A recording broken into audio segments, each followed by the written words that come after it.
Muy buenas tardes, estimados y estimadas participantes. Les damos la más cordial bienvenida a la conferencia titulada El derecho fundamental al secreto bancario y las facultades otorgadas a SUNAT en la lucha contra la elusión y evasión tributaria.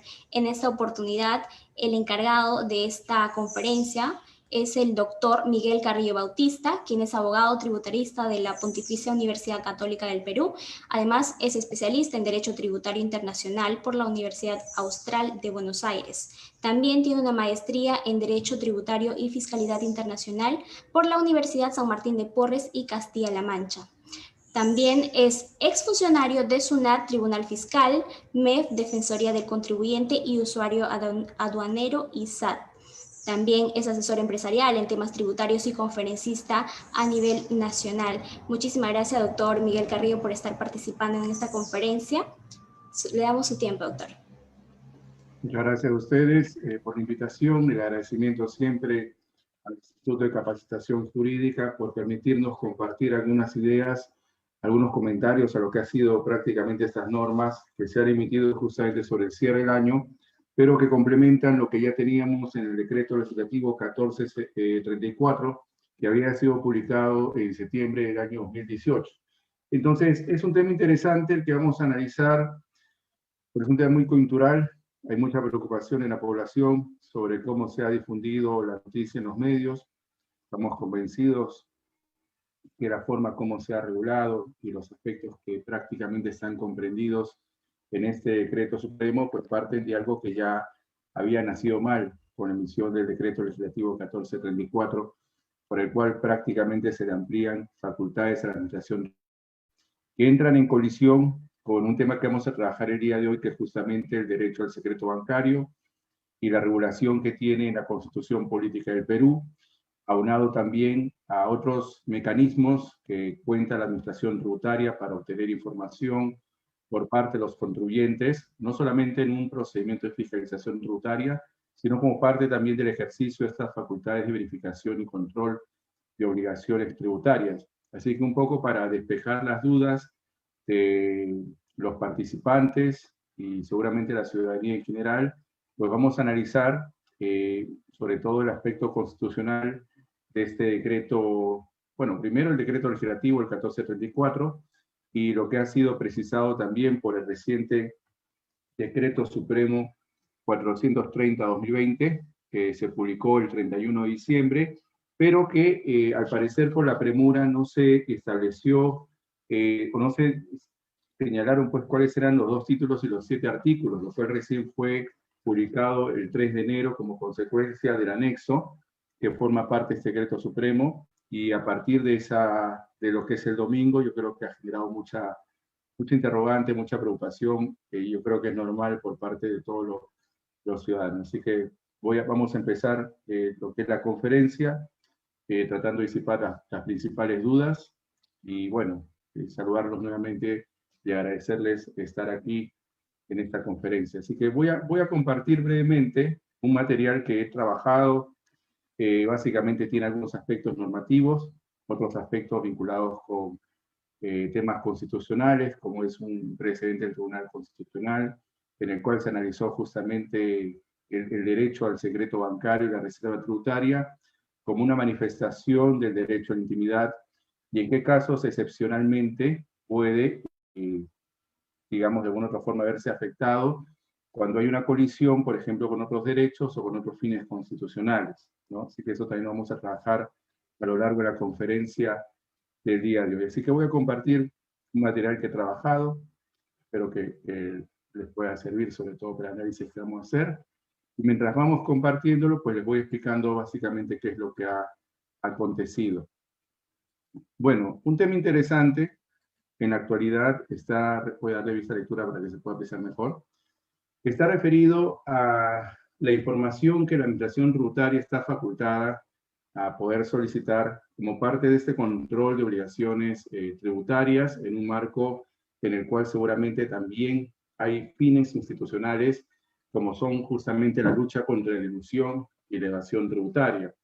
Conceptos que en algunos casos han sido tomados casi como si fueran similares, ¿no? Prácticamente hablar de elusión y evasión tributaria para algunos puede implicar lo mismo, Pero hay que señalar que no es lo mismo, ¿no? Cuando nos referimos a la elusión, pues prácticamente hacemos referencia a aquellos supuestos en los cuales los contribuyentes justamente eluden una norma que resulta aplicable para aplicar otra que también está disponible en el ordenamiento, pero que resulta directamente aplicable a otro tipo de actividad, otro tipo de sector, o incluso podría generarse como consecuencia de la inaplicación de la norma que correspondía aplicar, seguramente por un vacío, una laguna del derecho, ¿no? Entonces yo eludo la norma que me corresponde para poder efectuar un menor pago del tributo, ¿no? Esto vendría a ser pues la elusión a partir de diversos mecanismos que el ordenamiento ya me pone a disposición. Entonces el problema se genera porque sobre el septiembre del 2018, justamente el Poder Ejecutivo le pidió facultades legislativas al Poder Legislativo y se emitieron diversos decretos legislativos. Y yo creo que casi la mayoría de los que se emitieron en temas tributarios pues han tenido algún tipo de cuestionamiento, como fuera hace poco el decreto legislativo 1421, el cual estableció esta figura atípica de la prescripción para efectuar la cobranza de la deuda, que incluso fue analizado recientemente por el Tribunal Constitucional, señalando pues que no establecía un elemento de retroactividad en la prescripción. Y ahora pues nos vamos con esta disyuntiva de lo que es la aplicación justamente del decreto legislativo 1434, aunado también a lo que es otra norma que vamos a comentar seguramente como consecuencia de esta reforma, que es la que establece o incorpora en el Código Tributario la norma antielusiva. ¿Y por qué es interesante tocarlo en este momento? Porque justamente cuando se implementó a partir del decreto legislativo 1422 el tema de la figura de la elusión, lo que nosotros tuvimos fue una norma, que era la norma 16, que prácticamente se suspendió en el ejercicio, bueno, en el año 2014, como consecuencia que no establecía definiciones de lo que podía ser un acto artificioso, un acto impropio. Entonces, a fin de evitar una situación de inseguridad jurídica, se dispuso suspender la aplicación de la norma hasta tener un concepto de esto que vendría a ser un acto artificioso, un acto impropio. Lamentablemente, lo que hizo el legislador fue, mediante una norma reglamentaria también, establecer conceptos, lo que es definición, pero básicamente lo que es economía de opción, que nosotros lo conocemos como un planeamiento, señalando pues que lo que no encaja en economía de opción podría calificar como una figura elusiva, ¿no? Como un ahorro-ventaja fiscal que se origina como consecuencia de los mecanismos alternativos que te da el sistema, ¿no? Tú planificas de acuerdo a algo que el sistema te da, ¿no? Entonces, el problema que nosotros tenemos aunado a esta norma, que vamos a comentar, es que no tenemos al día de hoy una definición de qué se entiende por elusión tributaria. Y en el caso de la evasión, pues hay que recordar que ya el término está desfasado, y la evasión sí hace referencia a un acto ilícito, el cual se sanciona como delito, y lo tenemos actualmente como un delito de defraudación tributaria, tipificado justamente, en tanto pues se verifica un ardid, una astucia o un engaño para minorar la carga impositiva, utilizando pues incluso figuras en las cuales se evita el pago del tributo, ¿no? Eso vendría pues a ser la evasión, y la elusión, como les había comentado, pues responde básicamente a aquellos aspectos en los cuales yo eludo la norma que me resulta aplicable para aplicar otra que tiene un tratamiento más preferente, ¿no? Más, que me resulta más beneficioso, a pesar que inicialmente pues no sería dirigida hacia mi empresa. Entonces, eso es lo que vamos a analizar en primer punto. También algunos alcances del decreto legislativo 1422, ¿no? Y básicamente el alcance de esta disposición. Bueno, yo quería iniciar hablando sobre lo que regula la Constitución actualmente respecto a los derechos fundamentales de toda persona, un poco para situarnos en el contexto y a partir del análisis constitucional llegar al tema impositivo tributario, ¿no? Entonces, vamos a verlo de la siguiente manera. A ver.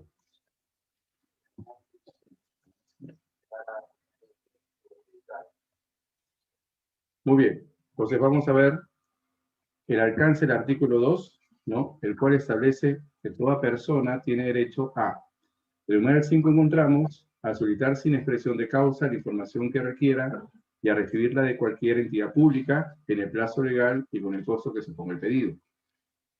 añade la norma, se exceptúan las informaciones que afectan la intimidad personal y las que expresamente se excluyan por ley o por razones de seguridad nacional. Incluso eso lo vamos a ver en la regulación que tenemos en la ley de transparencia, ¿no? La cual prácticamente dispone lo que es la información secreta, reservada y confidencial, que no puede ser otorgada pues, a los ciudadanos, aunado a lo que es la ley de protección de datos personales. Pero el párrafo que nos interesa es el que viene a continuación, porque cuando se hace referencia a lo que es el secreto bancario y la reserva tributaria, señala que puede levantarse a pedido del juez, del fiscal de la nación o de una comisión investigadora del Congreso con arreglo a ley y siempre que se refiera al caso investigado. Entonces, ¿qué es lo que nosotros tenemos? Tenemos que este parrafito hace referencia a dos derechos que tiene toda persona. El primero, el secreto bancario, el secreto en la confidencialidad de las cuentas que tenga en el sistema financiero.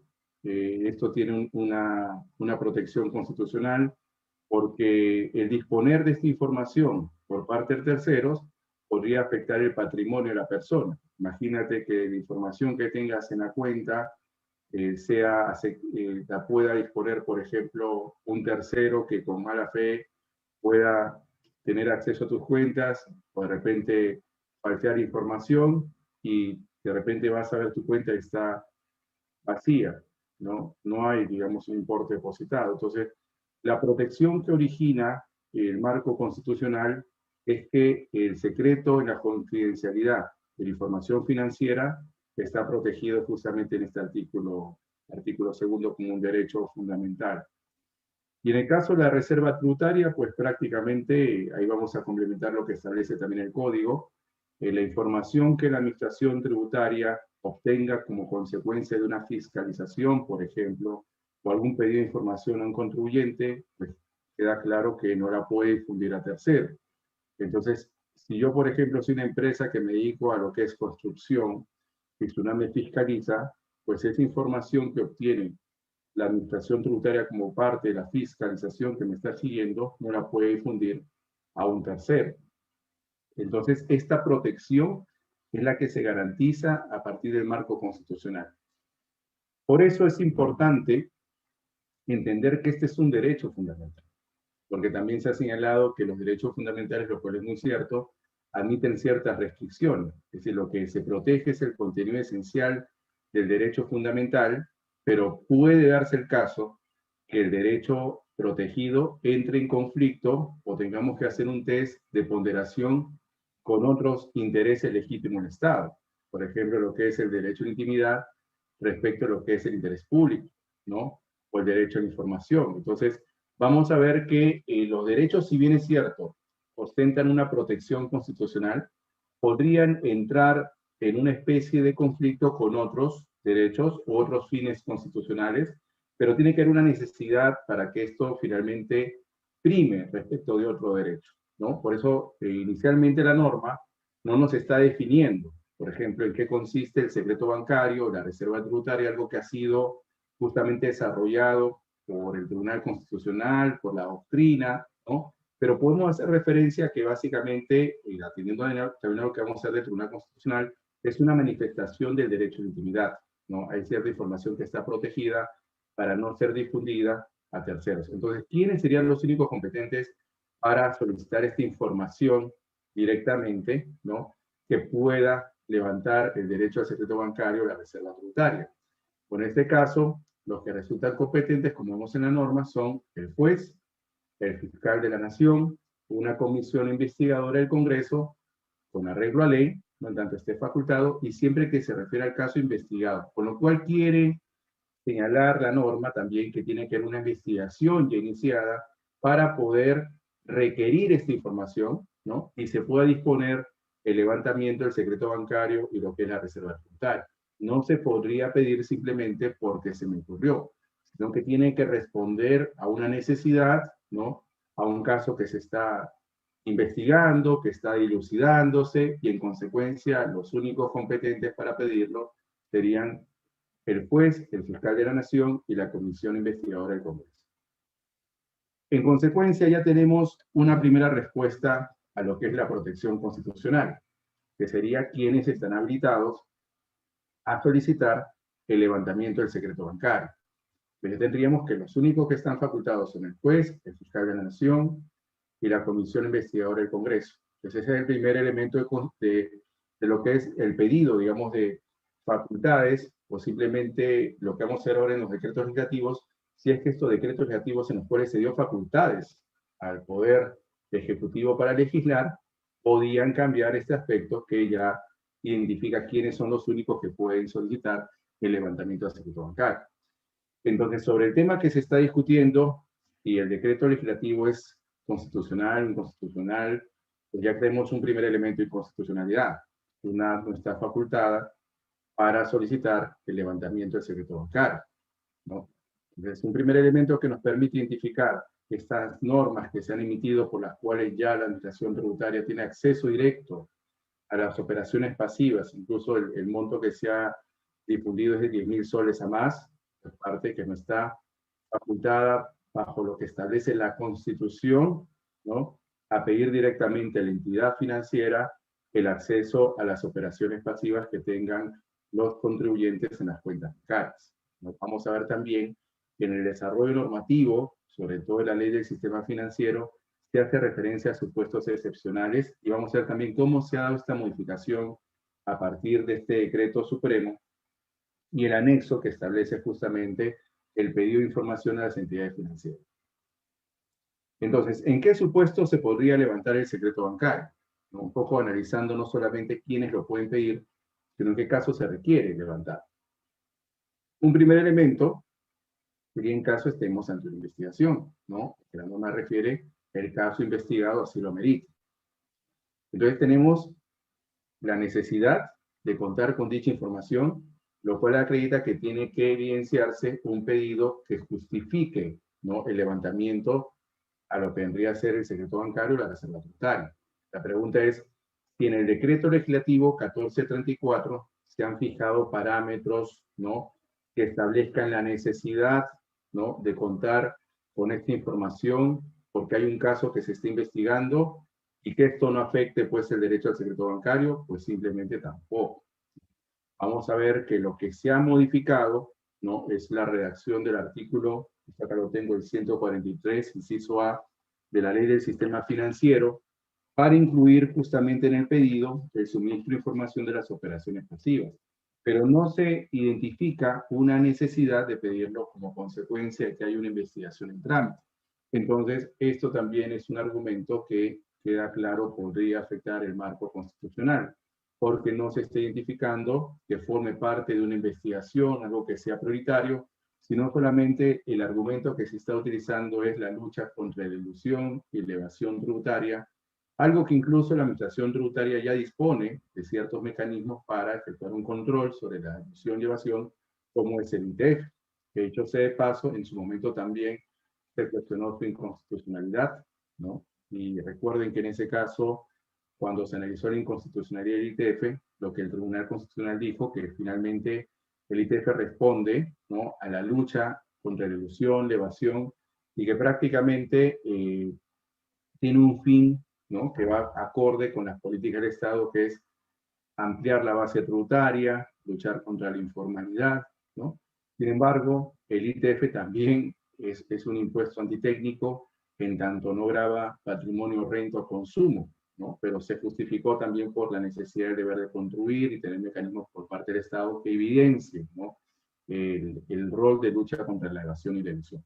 Pero bueno, eso fue en el caso del ITF, ¿no?, el cual ha servido porque incluso después que se declaró constitucional el ITF, lo que hicieron automáticamente fue bajar el monto de la tasa aplicable para no tener problemas con la confiscatoriedad que podía originar el impuesto. Entonces, para efectos de decir no es confiscatorio y responde a los principios constitucionales, bajemos el importe. Por eso al día de hoy el ITF casi ni se siente en las transacciones financieras. Y coexiste con nosotros porque es el mecanismo que le ha permitido, por ejemplo, a la SUNAT, la notificación de cartas inductivas por presunto incremento patrimonial, algo que ha sido una constante en los últimos años, y a pesar que el ITF no solamente refleja operaciones que pueden evidenciar ingresos omitidos, sino también prácticamente montos que pueden corresponder a préstamos, a donaciones, a operaciones incluso no afectas, pero eso recién el contribuyente tiene que dar el descargo posterior a la notificación de esta carta inductiva. Entonces pareciera, y lo vamos a ver a continuación, que el ITF le resultaba insuficiente a la SUNAT porque considero que no todos, o no todas las personas que les notificaban las cartas inductivas, pues tenían un incremento patrimonial no justificado, ¿no? Incluso algunos, como esta información la tomaban solamente los sistemas, tenían documentación probatoria, en escritura pública, en documentos que acreditaban que ese incremento se debía no a una omisión en el pago del tributo, sino al ahorro, a donaciones, préstamos u otras actividades que prácticamente no están sujetas a imposición. Entonces, ya tenemos dos elementos importantes. Ya sabemos quiénes son competentes para solicitar el levantamiento del secreto bancario y cuándo se requiere o cuándo se va a solicitar cuando estemos ante una investigación que el caso lo amerite, con lo cual tiene que acreditarse la necesidad de contar con este pedido. Y vamos a ver cómo se ha enfocado, porque esto también va a originar, seguramente, como ya se han pronunciado algunos especialistas, plantear una demanda de inconstitucionalidad, seguramente contra el decreto legislativo 1434, o en todo caso una acción popular contra el reglamento. Aunque el reglamento simplemente lo que está haciendo es decir cuál es el monto, ¿no?, de las operaciones pasivas que las entidades financieras le van a dar directamente a la administración tributaria sin que esto pase por un pedido al juez, como si lo dispone justamente la ley del sistema financiero. Entonces yo he tomado como referencia una sentencia, ahí la estoy compartiendo a continuación, justamente una de las pocas en las cuales se ha analizado la manifestación del derecho al secreto bancario, que es lo que establece, es una sentencia del expediente 009-2014 de un proceso de inconstitucionalidad, ¿no? Y vamos a ver qué es lo que dijo en algunos de los fundamentos que nos pueda servir para entender la manifestación del derecho al secreto bancario comprendida o en una variante de lo que es el derecho a la intimidad, ¿no? Se señala el fundamento 12, precisamente dice bajo esta perspectiva, que el Tribunal Constitucional tiene reconocido en su jurisprudencia que entre los atributos asociados al derecho a la intimidad se encuentra el secreto bancario y la reserva tributaria, ¿no? Y si bien cada uno de ellos garantiza ámbitos vitales diferenciados, su tutela está dirigida a preservar un aspecto de la vida privada de los ciudadanos, en sociedades donde las cifras pueden configurar una especie de biografía económica del individuo, perfilándolo y poniéndolo en riesgo, no solo su derecho a la intimidad en sí mismo, sino también otros bienes de igual trascendencia, como su seguridad o su integridad. De esta manera, es posible concluir que la reserva tributaria y el secreto bancario forman parte del contenido constitucionalmente protegido del derecho a la intimidad, como se ha denominado a poseer una intimidad. Entonces, ya para el Tribunal Constitucional, a partir de esta sentencia y otras también que ha publicado, cuando hablamos del secreto bancario y la reserva tributaria, y hay una afectación a estos derechos, se está afectando el derecho a la intimidad. Para estar protegido justamente también en el artículo 2 de la Constitución. Y en el fundamento 13 nos dice que por medio, ya empieza a analizar cuáles son los alcances del derecho al secreto bancario, se busca proteger la confidencialidad de las operaciones bancarias que cualquier persona individual o persona jurídica de derecho privado puede realizar con algún ente público o privado perteneciente al sistema bancario financiero, ¿no? Entonces, lo que buscamos proteger es el derecho a la confidencialidad de esta información, ¿no?, que tiene cualquier persona individual o persona jurídica, ¿no?, sobre lo que vendría a ser información que obra en el sistema financiero bancario. Siendo así, nos dice, la efectividad de este derecho impone obligaciones de diversa índole a quienes tienen acceso a este tipo de información, brindado a los entes financieros y bancarios, con quienes los particulares, que somos nosotros, los clientes, en una relación de confianza, establecen determinada clase de negocios jurídicos, y de otro, a la Superintendencia de Banca y Seguros, que como organismo supervisor del servicio público en referencia, tiene acceso a determinada información, a la que de otro modo no podría acceder. Entonces se da una protección, tanto por el lado de la entidad con los particulares, como respecto a la Superintendencia de Banca y Seguros, como organismo supervisor, ¿no?, respecto a la información a la cual se va a acceder. Por tanto, dice, y a diferencia de lo que sucede con la información pública, tratándose del conocimiento de información vinculada a la vida privada de una persona, la regla es siempre el secreto o su confidencialidad, en tanto que su publicidad viene a ser la excepción. La excepción entonces sería aquellos aspectos que ameriten o que requieran que esta información sea disponible a estos entes, como son justamente el juez, el fiscal y la comisión del Congreso.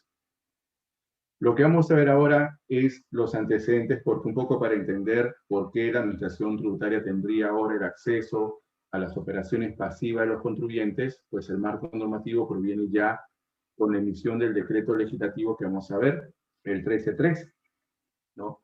Y en este decreto legislativo, pues prácticamente se modifica la ley del sistema financiero en los siguientes términos. Ahí tenemos justamente la modificación del primer párrafo del artículo 140 y el 143, que establece justamente el derecho al secreto bancario. Y en el 140 nos dice que está prohibido a las empresas del sistema financiero, así como a sus directores y trabajadores, suministrar cualquier información sobre las operaciones pasivas con sus clientes, a menos que medie autorización escrita de estos, o se trate de los supuestos que establece la norma en el 142, 143 y 143A. Y justamente el 143A es el que se modificó por el decreto legislativo 1434, cuyo reglamento se ha publicado el año pasado, los últimos días, el 31 de diciembre. Entonces, ¿qué nos dice el vamos a regresar al 143, sobre el levantamiento del secreto bancario, según la modificación que estableció el decreto legislativo 1313? Uno dice que el secreto bancario no rige cuando la información sea requerida, y establece claramente, los jueces y tribunales en el ejercicio regular de sus funciones y con específica referencia a un proceso determinado en el que sea parte el cliente de la empresa a quien se contrae la solicitud. Entonces ya nos queda claro y redunda también la norma, porque eso ya lo teníamos en la Constitución, de que esta información va a ser solicitada siempre y cuando se acredite la necesidad de contar con la misma y hay un proceso determinado. En ese sentido, la norma agrega que la SUNAT, ¿no?, sin perjuicio de lo señalado en el numeral 10 del 62, que es el pedido que hace a la entidad financiera como consecuencia de una fiscalización tributaria. Vamos a ver también que ese numeral 10 del artículo 62 se enmarca dentro de lo que es las facultades que tiene la administración tributaria en una eventual fiscalización que ya siga el contribuyente, con lo cual se requiere que se haya iniciado una fiscalización. Y vamos a ver incluso el numeral 10, ¿no?, el solicitar información a las empresas del sistema financiero sobre operaciones pasivas con sus clientes respecto a deudores tributarios sujetos a un procedimiento de fiscalización tributaria, incluidos los sujetos con los que guarde relación y se encuentren vinculados a los hechos investigados. Pero agrega la norma que la información que se señala en este párrafo debe ser requerida por el juez a solicitud de la superintendencia, en este caso la SUNAT. También le puede requerir a los bancos las demás operaciones con sus clientes, las mismas que deberán ser proporcionadas en la forma, plazo y condiciones que establezca la SUNAT. Pero el artículo que corresponde al código hace referencia a que le puede pedir la información, pero siempre y cuando sea requerida por el juez a pedido de la SUNAT. O sea, no se estamos saltando en el código el procedimiento que si yo necesito esa información, se la tengo que requerir al juez para que el juez disponga el levantamiento de secreto bancario, ¿no? Por eso nos dice, en este caso, y esto es importante porque también se ha analizado en los últimos días, que esto forma parte de un programa o de mecanismos que nosotros tenemos para ingresar a la OCDE, convenios de intercambio de información, pero hay que recordar que nosotros podemos establecer convenios de intercambio de información con los países que prácticamente han sujeto esos acuerdos BEPS, pero nosotros no formamos parte de la OCDE. Y estamos muy distantes de formar parte de la OCDE, porque la OCDE es una agrupación de países en los cuales los niveles de recaudación se sustentan en una reducción significativa de la informalidad, la adaptación de los procesos, algo que prácticamente no se ha acreditado, por lo menos en nuestra legislación, en la cual hay muchos procedimientos que prácticamente son redundantes, innecesarios, injustificados, hay muchas cargas a la formalidad, y la administración tributaria pues no ha tenido en alguna oportunidad una reducción en lo que vendría a ser el porcentaje de informalidad. Por eso nosotros podemos ser suscritos, por ejemplo, a acuerdos comerciales o de intercambio de información, pero eso no va a primar sobre el marco jurídico que prácticamente tiene la Constitución, las garantías y el respaldo a los derechos. Pero justamente ahí entra el tema de la CAN, porque dice, la SUNAT, sin perjuicio de lo señalado en el numeral 10, mediante escrito motivado puede solicitar al juez el levantamiento del secreto bancario en cumplimiento de lo acordado en tratados internacionales y en las decisiones de la Comisión Andina, la CAN, en ejercer sus funciones. Entonces, ya la norma permitía que la SUNAT, al amparo de estos compromisos internacionales de intercambio de información, de asistencia mutua, ¿no?, en materia de cooperación o colaboración, le pueda requerir al juez, atendiendo estos lineamientos, estos compromisos, para que el juez solicite el levantamiento del secreto bancario. Entonces, si bien es cierto, esta redacción podría generar, ¿no?, que ya al día de hoy estas disposiciones pues van en función al marco normativo, pero igual, por más que vaya en función a los acuerdos internacionales, se tiene que respetar el procedimiento, que si yo quiero esa información, tengo que requerirla, en este caso al juez, para que el juez acceda a la misma y me la proporcione, pero yo no podría saltarme la vía del juez. Y dice, en estos casos, el juez debe resolver dicha solicitud en un plazo de 48 horas, contados de la presentación de la solicitud que haga la SUNAT. Y esta información será proporcionada en las formas y condiciones que señale SUNAT dentro de los 10 días hábiles de notificada la resolución judicial, pudiéndose excepcionalmente prorrogar por un plazo igual cuando medie causa justificada a criterio del juez. La información obtenida por la SUNAT solo puede ser utilizada para el cumplimiento de lo acordado en los tratados internacionales o en las decisiones de la Comisión de la CAN o en el ejercicio de sus funciones. El incumplimiento de lo dispuesto en este párrafo será sancionado por las autoridades competentes como una falta grave administrativa. Entonces, ya se está estableciendo en el decreto legislativo 1313 que esa información tiene que ser confidencial, yo no la puedo difundir hacia terceros, y en caso se incumpla con esta información, es decir, difundirla a terceros, pues prácticamente va a ser sancionada la administración tributaria por las autoridades competentes como una falta grave administrativa. Entonces, sí hay una necesidad de pedirlo, seguramente por los acuerdos, para cumplir ciertos acuerdos de intercambio de información con otros fiscos, pero pues prácticamente esto lo que va a originar es un control también de cómo se accede a esta información, siempre y cuando se justifique el acuerdo en tratados internacionales o las decisiones de la Comisión de la CAN. Y lo que incorpora justamente el decreto legislativo 1313 es este artículo que recientemente fue modificado en el 2018. Entonces, ¿qué agregó el artículo 143, inciso A? Que hasta ahí tiene sentido porque ya estamos diciendo que yo, si requiero esta información para cumplir con los acuerdos internacionales, intercambio de información, o porque así me he comprometido, ¿no?, para llegar a más adelante lo que podría ser una calificación, ¿no?, de Perú como un miembro, digamos, que puede acercarse cada vez a la OCDE, a pesar que son realidades completamente distintas. Bueno, para que yo acceda a esa información, tengo que hacer un pedido al juez y hay un procedimiento para que me proporcionen y evalúen entre esa información. Entonces, lo que agregaron fue este artículo que ha generado toda la controversia. Porque el 143A lo que señala, o lo señalaba antes de la modificación por el 1434, es que las empresas del sistema financiero suministran a la SUNAT información sobre operaciones pasivas de las empresas del sistema financiero con sus clientes referidos a saldos y montos acumulados, promedios o montos más altos en un determinado periodo, y los rendimientos generados, incluyendo la información que identifique a los clientes, tratándose el cumplimiento justamente de lo acordado en estos tratados internacionales o decisiones de la Comisión de la CAN. Entonces, ya se está estableciendo en un artículo, ¿no?, cuál es la información que se va a suministrar atendiendo inicialmente al cumplimiento de lo acordado por tratados internacionales, ¿no? Hasta ahí ya sabemos que es un pedido que prácticamente la administración tributaria va a hacer a las entidades del sistema financiero, pero como consecuencia de las decisiones o los acuerdos internacionales.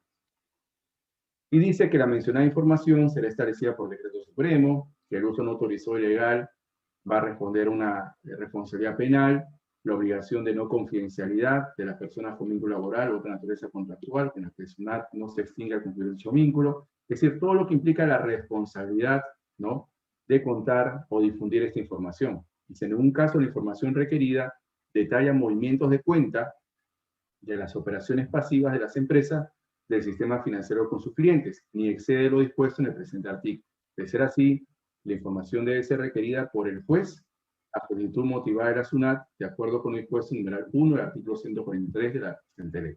Hasta ahí, pues, prácticamente teníamos el escenario del decreto legislativo 13, que prácticamente no afectaba a nadie, porque se sabía que esta información iba a ser requerida justamente para cumplir estándares o acuerdos internacionales de intercambio de información o pactos que tengamos con la CAN.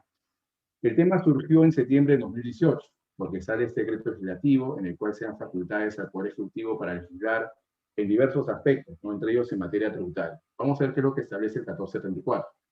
El 1434 lo que hace, porque el problema viene con esta norma, no tanto con el reglamento, porque el reglamento, creo que lo que llama la atención del reglamento es el monto, que son 10.000. A mí, bueno, en el peor de los casos, si hubiera sido establecer un monto mínimo para luchar contra evasión y elusión tributaria, yo hubiera puesto un monto de 100.000 soles, por ejemplo, pero 10.000 es lo que ha alarmado pues, a todos los ciudadanos, al margen que puedan sustentar debidamente sus ingresos. Porque creo que la preocupación no está por el lado de la informalidad, ¿no?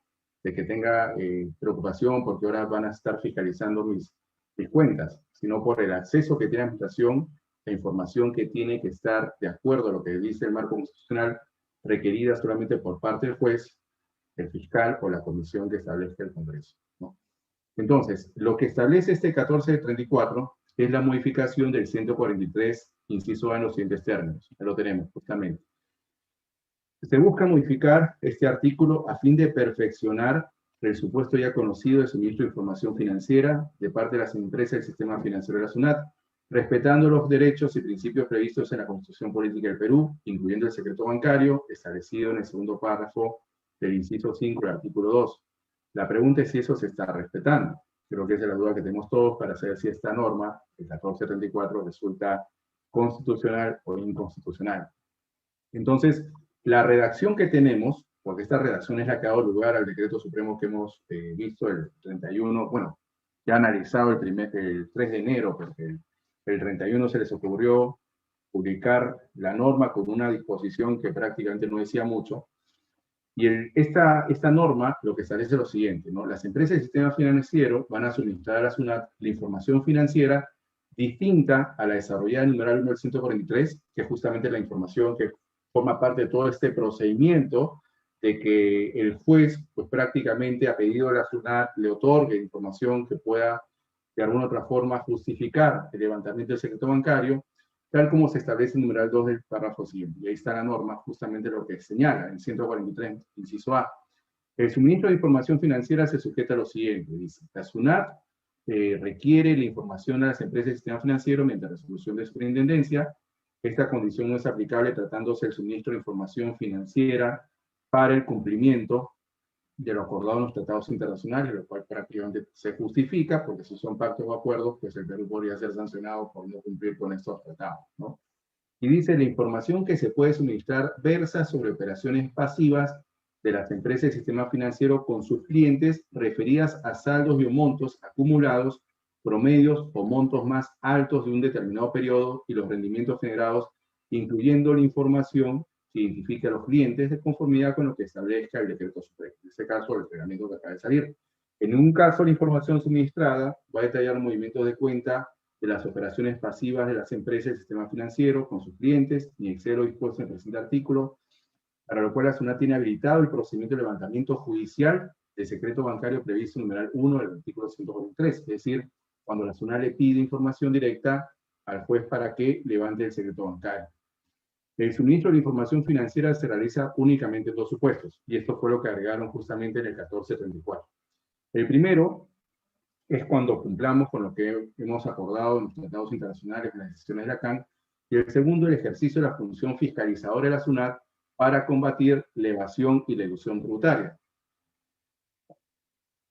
Con lo cual se agrega un supuesto que no estaba antes, ¿no? Que justamente es el ejercicio de la facultad de fiscalizar en la lucha contra la evasión y elusión tributaria. A pesar, como les había comentado, que al día de hoy la norma antilusiva, que prácticamente se estableció en el 2000, bueno, el procedimiento en el 2018, pues prácticamente no define lo que es elusión y en algunos casos incluso permite de alguna u otra forma tener una inseguridad sobre qué es lo que van a calificar como ilusión, porque solamente han definido lo que es economía de opción.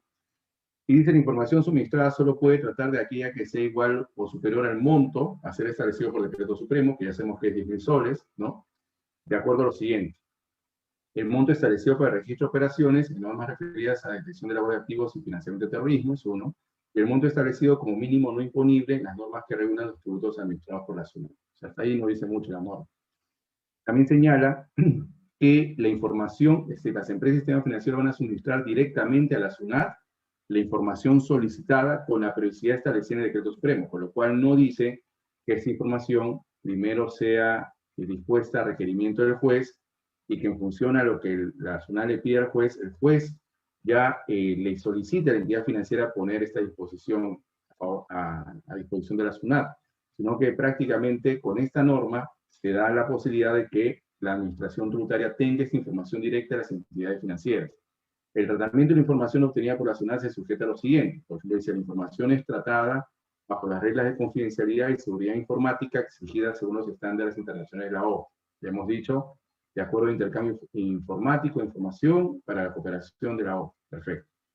Las empresas y sistemas financieros ponen a disposición de sus clientes los medios que permitan a estos acceder a la información que respecto de ellos se hubiera proporcionado a la SUNAT. Es decir, si yo, por ejemplo, soy el cliente, yo tengo derecho a saber qué información le han dado a la administración tributaria. Asimismo, la información obtenida no puede transferirse a otras entidades del país, salvo un juez, el fiscal de nación o una comisión investigadora del Congreso mediante solicitud justificada. La obligación de confidencialidad también forma parte de estas obligaciones, ¿no? Y el uso no autorizado o ilegal de la información constituye grave falta administrativa.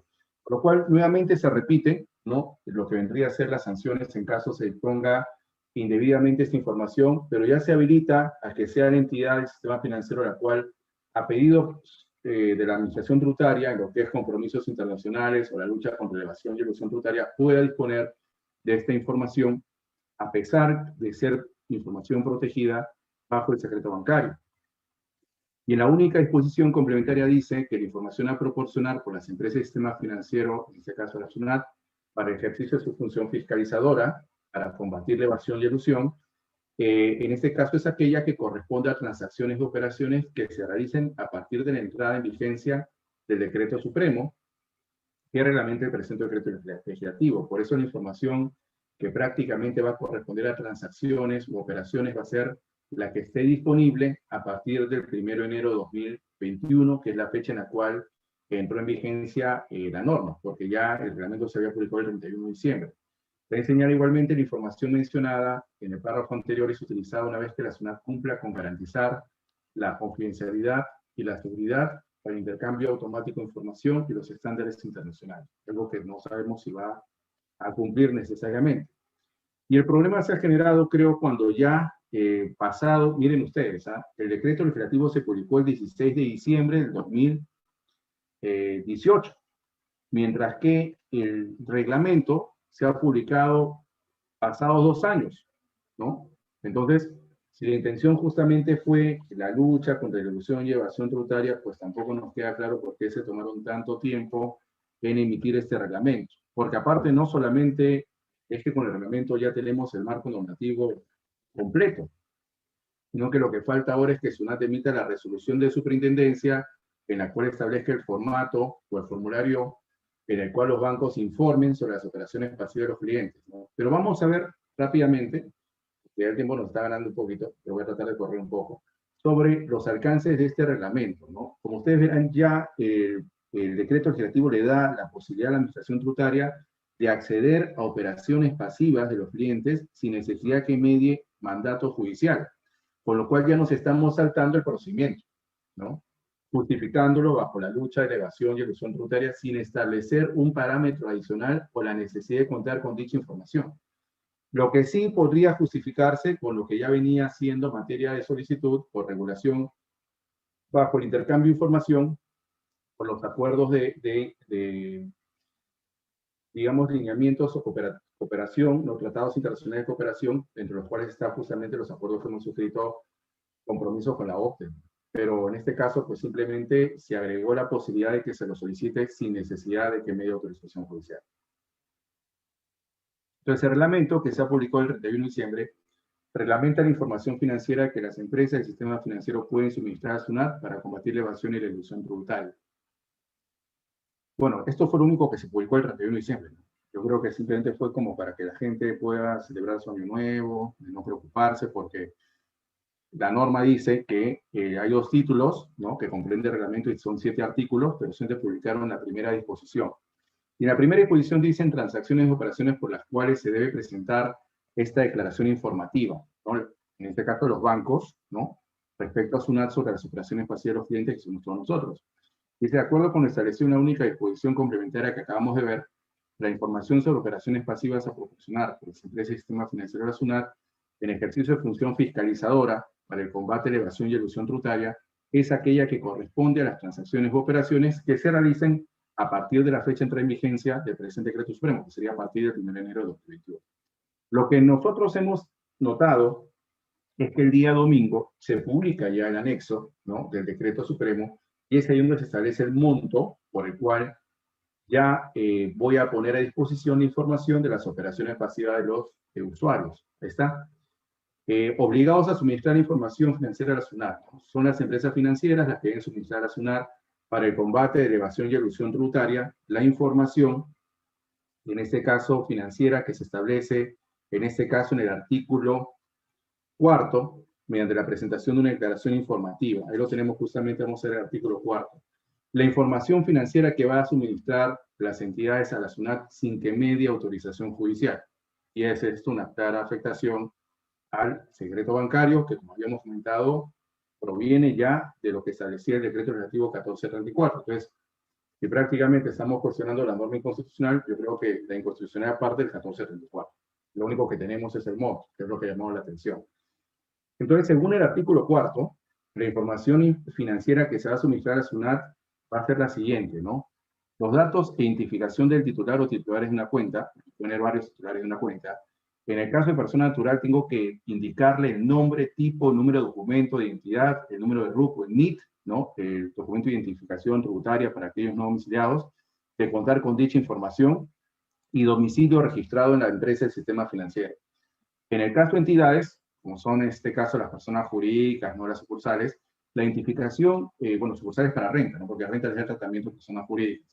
La denominación o razón social, número de RUC o el NIT, de contar con esa información, el domicilio registrado en las empresas del sistema financiero, y en caso correspondiese, pues, el lugar de constitución o establecimiento. Esa información, prácticamente, como habíamos comentado, está protegido, pues, por el derecho al secreto bancario, pero para identificar quiénes son los titulares de las cuentas.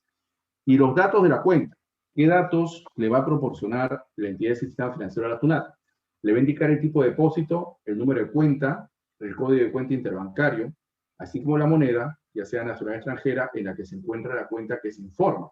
Adicionalmente, se debe informar el tipo de titularidad de la cuenta, ya sea individual o mancomunada, ¿no? Pues todos los datos que tengan que ver con la cuenta también se van a proporcionar. El saldo y los montos acumulados en la cuenta. Promedio o montos más altos y los rendimientos generados en la cuenta durante el periodo que se informa. También, entonces, los saldos que están acumulándose en cada cuenta a la fecha en la cual corresponde a presentar la solicitud. La SUNAT, mediante resolución de superintendencia, por eso decía que eso aún está pendiente, pero esperemos que se pueda corregir, por lo menos ajustar, si quieren, el decreto supremo. A mí me parece que lo importante acá, una solución práctica sería, bueno, si se va a requerir esa información de las cuentas, que no sea sobre 10.000 soles, sino que sea sobre 100.000 soles, por lo menos, ¿no? Porque imagínate, plantear un mecanismo de ilusión por 10.000 soles, pues es poco probable. De repente más son los gastos que va a originar el Estado tratar de perseguir estas cuentas. Pero si bien es cierto, ya se está estableciendo un mecanismo en el cual se permite o se habilita excepcionalmente contar con esta información, yo creo que no se justifica si el monto es tan bajo.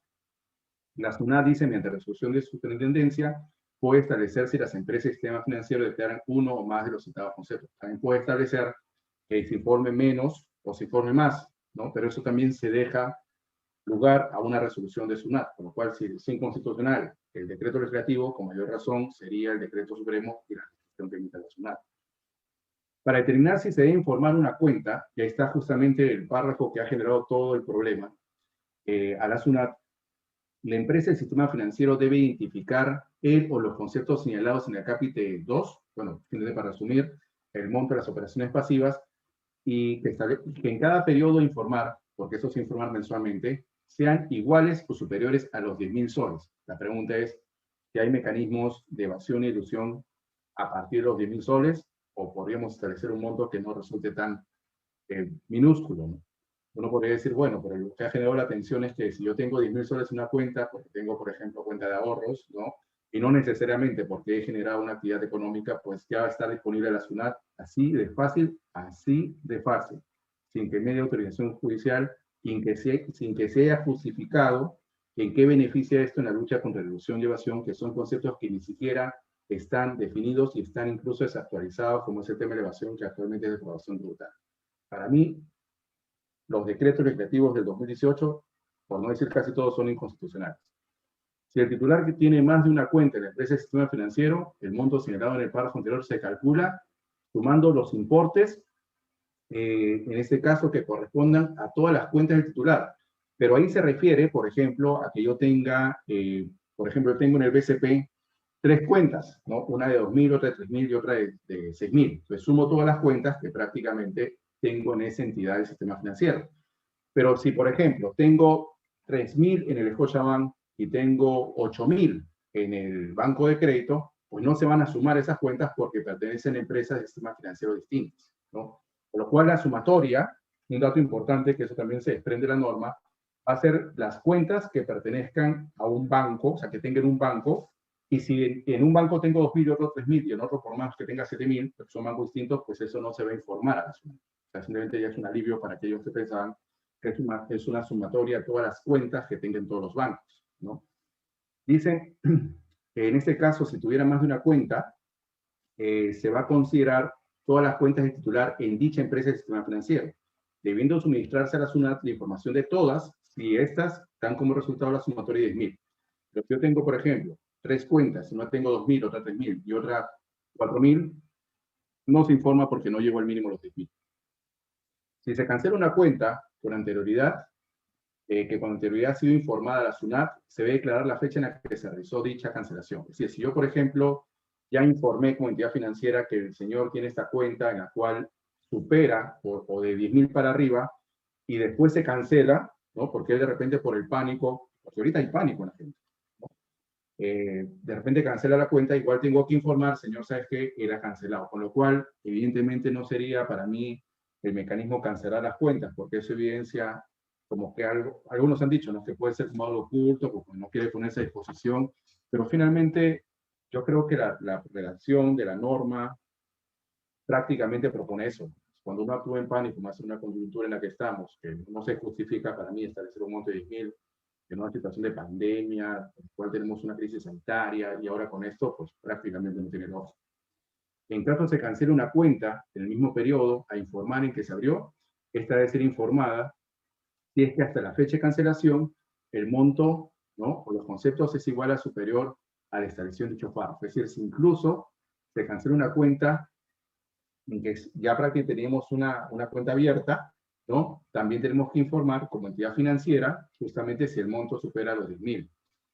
Los conceptos indicados que establece la SUNAT se declaran a dicha superintendencia en moneda nacional, con lo cual habla también la norma de lo que vendría a ser el tipo de cambio, la conversión que se va a hacer de la moneda. Es decir, si la cuenta se encuentra expresada en dólares, debe realizar la conversión a moneda nacional con el tipo de cambio promedio ponderado, venta, que establezca el SBS en su página web, vigente al último día calendario del periodo en que se informa o en su defecto el último publicado, ¿no? Si la cuenta se expresa en moneda extranjera, se utiliza el tipo de cambio contable publicado por la SBS en su página web. Tratándose de la cancelación de la cuenta, debe realizar la conversión a moneda nacional de acuerdo a lo que establezca, ¿no? El literal A, que ya habíamos visto, justamente el tipo de cambio publicado por la SBS a la fecha de cancelación. Y sobre la periodicidad, porque muchos han preguntado, ¿y cómo se va a informar? ¿Qué elementos o si es que va a ser trimestral, anual, cómo se va a informar? La información financiera sobre estas operaciones pasivas, que involucra todo, que ya lo tenía asignado con el ITF, se va a suministrar en forma mensual y contiene información correspondiente al mes anterior, con lo cual va a haber una mayor carga para las entidades financieras porque van a tener que informar todas las operaciones pasivas de sus clientes, lo cual para mí genera más burocracia. Para los fines numeral 1 del artículo 143A, que ya lo hemos visto justamente cuando ya yo le solicite al juez y el juez me ponga a disposición esta información, ¿no? Señala que el Superintendente Nacional de la SUNAT, mediante resolución de superintendencia, establece la forma, condiciones o las fechas en las cuales se va a solicitar esta información, esta declaración informativa que contenga la información financiera. Y sobre la cuenta de 2 o más titulares, se señala que en los casos en que yo tenga, o la cuenta tenga 2 o más titulares, para efectos de esta declaración, ¿no? Se atribuirá a cada titular la totalidad de los importes indicados. Es decir, por ejemplo, si somos titulares, 3 personas en una sola cuenta, que es por 10.000, cada uno se entiende que es titular por los 10.000, ¿no? E incluso, cuando tenga 2 o más titulares, se va a considerar a cada titular la totalidad de los conceptos que hemos comentado, 10.000 a más. ¿Y qué pasa con cuentas que la empresa del sistema financiero no informe a la SUNAT, ¿no? Y las empresas, o cuáles son las cuentas que no se van a informar, ¿no? Primero, algo que también llama mucho la atención, no se van a informar las cuentas, ¿no? Cuyo titular es un organismo público, ¿no? Las cuentas que tenga el Estado no se van a informar para nada, están excluidas justamente de estos mecanismos de lucha contra la evasión y elusión, porque claro, el Estado no puede ser calificado como una especie, digamos, de entidad que puede eludir o evadir, ¿no?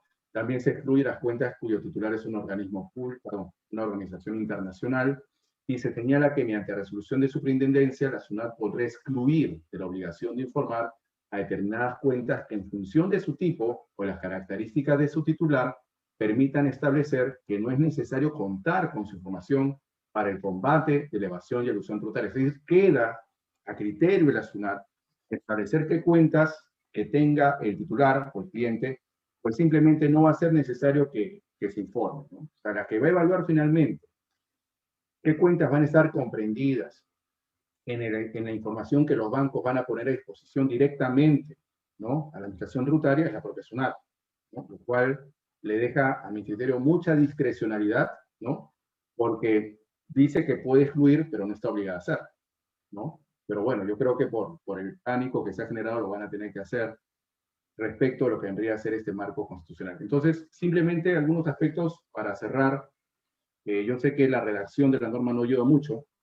Hemos tratado de darles a ustedes los alcances de estas normas, pero simplemente para recordarles que esta norma, con el reglamento, entró en vigencia el 1 de enero de este año, pero aún, por decirlo de una manera, requiere que SUNAT publique una resolución de superintendencia en la cual reglamente el reglamento, ¿no? Ese problema lo hemos tenido siempre.